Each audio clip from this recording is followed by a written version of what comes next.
तेलंगाना में जितने मुस्लिम religious organisations के हेड हैं उस पर मुश्तमिल एक डेलीगेशन मौलाना खालिद सैफुल्लाह रहमानी साहब जो all India Muslim personal law board के प्रेसिडेंट हैं, उनकी लीडरशिप में, उनकी क़यादत में तेलंगाना के मुख्यमंत्री वज़ीर आला से हमारी मुलाकात हुई, जिसमें हम तमाम ने जनाब के चंद्रशेखर राव साहब से इस बात का मुतालबा किया, इस बात की गुजारिश की कि बीजेपी हुकूमत की तरफ से, नरेंद्र मोदी की सरकार की तरफ से जो यूसीसी लाने की बात की जा रही है, हमने तेलंगाना के मुख्यमंत्री और वज़ीर आला से ये कहा कि आप उसका अपोज़ करिए, उसकी मुखालिफत करिए। हमने चीफ मिनिस्टर को इस बात का याद दिलाया कि पिछले 10 साल से तेलंगाना स्टेट में उनकी सरकार है, स्टेट में पीस बहुत स्ट्रांग हुआ है, अमन मजबूत हुआ है। हमने चीफ मिनिस्टर को और बीआरएस के प्रेसिडेंट को ये भी बात याद दिलाई है कि पूरे मुल्क में अगर किसी असम्बली में CAA NPR NRC के ख़िलाफ़ एक रेजोल्यूशन पास हुआ था, वो तेलंगाना की असम्बली में सबसे पहले हुआ था। और हमने चीफ मिनिस्टर को अपने रिप्रेजेंटेशन में ये बात दिलाई कि जब CAA का रेजोल्यूशन तेलंगाना में असम्बली में पास हो रहा था तो उस वक्त बीआरएस की हुकूमत ने, सरकार ने उस रेजोल्यूशन में प्लुरलिज्म और सेकुलरिज्म की बात की। तो हमने चीफ मिनिस्टर को ये बावर किया, ये इम्प्रेस किया कि यूसीसी हमारे देश के प्लुरलिज्म के लिए एक अच्छी बात नहीं है, सेकुलरिज्म के लिए अच्छी बात नहीं है। हमने चीफ मिनिस्टर से all India Muslim personal law board ने जो लॉ कमीशन को, जो all India Muslim personal law board ने एक नोट दिया है जो 74 पेजेस पर मुश्तमिल है, उसके इम्पॉर्टेंट पॉइंट्स हमारे प्रेसिडेंट मौलाना खालिद सैफुल्लाह रहमानी साहब उनको बताए हैं कि कैसे बीजेपी यूसीसी के नाम पर इस मुल्क के प्लुरलिज्म और सेकुलरिज्म को कमज़ोर करना चाहती है। हमने बीआरएस के प्रेसिडेंट, वो तेलंगाना के चीफ मिनिस्टर को भी बताया कि सिर्फ ये मुस्लिम माइनॉरिटी का मसला नहीं, ये क्रिश्चियंस का भी मसला है। ये मसला ट्राइबल से भी जुड़ा हुआ है, और सिर्फ नॉर्थ ईस्ट के ट्राइबल नहीं है, तेलंगाना में ट्राइबल है, मध्य प्रदेश में ट्राइबल है, छत्तीसगढ़ में ट्राइबल है, गुजरात में ट्राइबल है, राजस्थान में ट्राइबल है। उनका एक कल्चर है और उसका तहफ़्फ़ुज़ करना, और ये सिर्फ ट्राइबल नहीं बल्कि हमारे हिंदू भाइयों के लिए भी ये चीज़ अच्छी नहीं होगी, क्योंकि हिंदू अनडिवाइडेड फैमिली के तहत 3000 करोड़ का टैक्स रिबेट हमारे हिंदू भाइयों को मिलता है। 2015 के इनकम टैक्स के फिगर्स हैं। और अगर यूसीसी आएगा तो Hindu succession act, Hindu marriage act, ये तमाम चीज़ें ख़त्म हो जाएंगी। तो ये मुल्क के लिए ठीक नहीं है। हमारे मुल्क का प्लुरलिज्म हमारे मुल्क की खूबसूरती है, और भारत के प्रधानमंत्री को प्लुरलिज्म से एलर्जी है, वो प्लुरलिज्म को पसंद नहीं करते। हमने चीफ मिनिस्टर को के चंद्रशेखर राव को ये बताया कि भारत के प्रधानमंत्री बोलते कि एक घर में 2 कानून कैसे होगा। तो आज आप देखिए कि भारत के प्रधानमंत्री ने गलत कहा, मिसगाइड किया पूरे नेशन को। हमारे मुल्क में CRPC हर स्टेट में अलग है।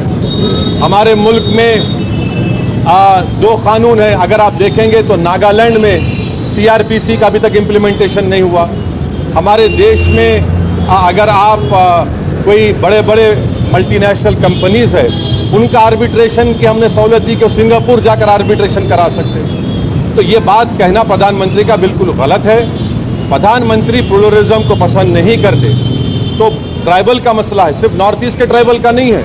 अमित शाह अगर ये नागाज को बोल रहे हैं कि नहीं हम ट्राइबल्स को लॉ कमीशन एग्जेप्ट करेगा, तो फिर छत्तीसगढ़ के ट्राइबल का क्या होगा, तेलंगाना के ट्राइबल का क्या होगा, झारखंड के वो टेनेंसी लॉज का क्या होगा, छत्तीसगढ़ के ट्राइबल्स का क्या होगा। तो ये भारत की खूबसूरती उसका प्लुरलिज्म है, उसकी डाइवर्सिटी है, जो आरएसएस और बीजेपी को पसंद नहीं आती है। तो इसलिए हम सीएम से बात किए और चीफ मिनिस्टर ने साफ और वाज़े अल्फाज में, in clear cut terms, chief minister ने कहा कि बीआरएस पार्टी यूसीसी का अपोज करेगी। बल्कि चीफ मिनिस्टर आगे बढ़ के ये बात कहे हैं कि वो लाइक माइंडेड पार्टी से भी बात करेंगे। हमसे भी कहा कि हम भी जाकर लाइक माइंडेड पार्टी से बात करें। मैं तेलंगाना के और डेलीगेशन के बिहाफ पे तेलंगाना के सीएम का शुक्रिया अदा करता हूं कि उन्होंने इन नो क्लियर का बल्कि क्लियर कट उन्होंने कहा कि हम यूसीसी का अपोज करेंगे और देश में बहुत ज़्यादा दूसरे मसाइल हैं और उन मसाइल पर बीजेपी नाकाम साबित हो रही है, इसीलिए बीजेपी ये सब चीज़ें देश के सामने ला रही है। तो हम उनका शुक्रिया अदा करते हैं। उनकी पार्टी की तरफ से भी एक प्रॉपर मेरे ख्याल से आप लोगों को स्टेटमेंट भी आएगा और मैं आपके ज़रिए से हमारे आंध्र प्रदेश के हमारे दोस्त जो चीफ मिनिस्टर जगन मोहन रेड्डी है उनसे भी मैं अपील करूंगा कि जगन मोहन रेड्डी के हम आंध्र की पॉलिटिक्स को समझते हैं, मगर हम उनसे अपील कर रहे हैं कि वो उनकी पार्टी यूसीसी का अपोज करे। जो पार्टी प्लूरलिज्म को मानती है, जो भारत के डाइवर्सिटी को मानती है, जो भारत एक मोज़ाइक है उसको मानती है, तो उनको यूसीसी को अपोज करना है। और अगर जगन मोहन रेड्डी टाइम देते हैं तो हम भी जाकर जगन मोहन रेड्डी से मुलाकात करेंगे। इस मीटिंग में और भी दूसरे इश्यूज़ भी उठे, माइनॉरिटी वेलफेयर के ताल्लुक से, ओवरसीज स्कॉलरशिप के ताल्लुक से, वक्फ प्रोटेक्शन के ताल्लुक से, ओल्ड सिटी में मेट्रो के ताल्लुक से, साथ ही साथ माइनॉरिटी फाइनेंस कॉरपोरेशन में जो लोन्स है, इंडिविजुअल लोन्स जो देना बंद किए हैं, तो चीफ मिनिस्टर ने कहा कि 4-5 दिन के अंदर वो एक 230 करोड़ रिलीज़ करेंगे, जिसमें ओवरसीज स्कॉलरशिप जो रुकी हुई है और दूसरे जो स्कीम्स है। तो ये एक मोटी मोटी बातचीत हुई है। तो हम ये सेक्रेटेरिएट के मसाजिद को जल्द से जल्द और जो दूसरे रिलीजियस स्ट्रक्चर्स हैं वहाँ पर प्लेसेस हैं उसको भी खोला जाएगा और गच्चीबौली में जो इस्लामिक सेंटर है उसका भी काम शुरू होगा। ये बहुत से इश्यूज़ के ऊपर सीएम ने हमसे कम 1.5-2 घंटे बातचीत हुई है। हम शुक्रगुजार हैं। इस मीटिंग में के.टी. रामाराव साहब भी थे। चीफ मिनिस्टर ने हमसे कहा कि मैंने इस मीटिंग की इम्पोर्टेंस को समझते हुए उन्होंने राज्यसभा और लोकसभा के अपने फ्लोर लीडर्स को भी बुला लिया और उनसे भी कहा कि वो यूसीसी के ताल्लुक से clear cut stand BRS party का है कि उसको अपोज करते हैं। ये आज की गुफ्तगू का एक मोटा है, तो मेरे को आप इजाज़त दीजिए। नहीं, सुनिए, देखिए असर की नमाज का सुनिए, आज की मीटिंग जो हुई है उसमें क्या हुआ मैं आपको बोल दिया हूँ। और सुनिए 13 तारीख के दिन आप लोग आ जाइए दारुसलाम को, मैं अपनी पार्टी से जो दूंगा आप पकड़ लीजिए। हाँ,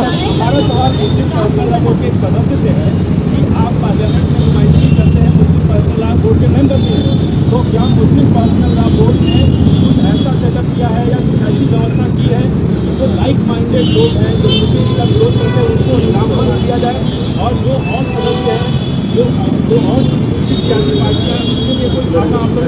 नहीं सुनिए नहीं देखिए सबसे पहली बात तो ये है कि मैं मुस्लिम पर्सनल लॉ बोर्ड का स्पोक्स पर्सन नहीं हूँ।